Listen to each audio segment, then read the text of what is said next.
5 jours qu'elles ont échappé à la guerre dans leur pays, l'Ukraine.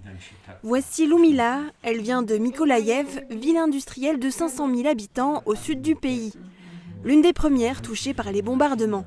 Le 24 février, le premier jour de l'attaque des Russes, j'ai entendu tout de suite, pendant que je dormais, les premiers bombardements sur la ville de Mykolaïev.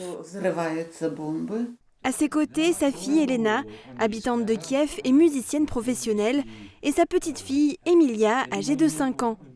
Toutes les trois sont arrivées jeudi soir chez Christian. Il habite Sarreguemines, mais est très attaché à l'Ukraine.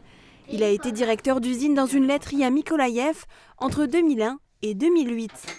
C'est là qu'il a connu Loumila, une ancienne collaboratrice. Ils sont tous les deux restés en contact depuis. On savait très bien qu'il fallait fuir Mykolaïev, mais on savait que même à l'ouest de l'Ukraine, on ne serait pas tranquille. Et on avait raison, vu ce qui se passe maintenant. Je ne savais pas trop où aller et là j'ai eu l'idée de le contacter.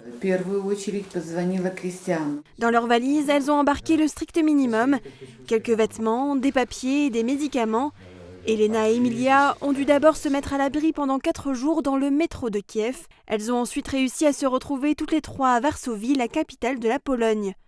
Ensemble, elles se sont dirigées vers Berlin, puis la gare de Francfort, où Christian est venu les chercher pour les installer dans sa maison. On est très soulagés. On n'a plus de soucis cardiaques à cause de la guerre. On se sent en sécurité ici. On peut se promener. Ici, ma fille n'a plus peur. La peur est partie, alors que là-bas, elle était très stressée. Ça va mieux, même si ça ne nous empêche pas de craquer parfois émotionnellement. Elena espère retrouver le plus vite possible son mari resté en Ukraine. Le président Zelensky a décrété fin février la mobilisation militaire générale. Les hommes de 18 à 60 ans ont l'interdiction de quitter le pays.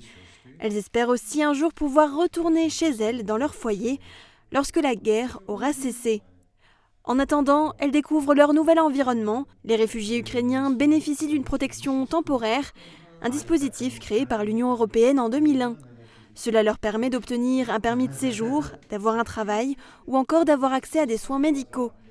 Et dès cette semaine, la petite Emilia, en grande section de maternelle, intégrera une école. Merci beaucoup.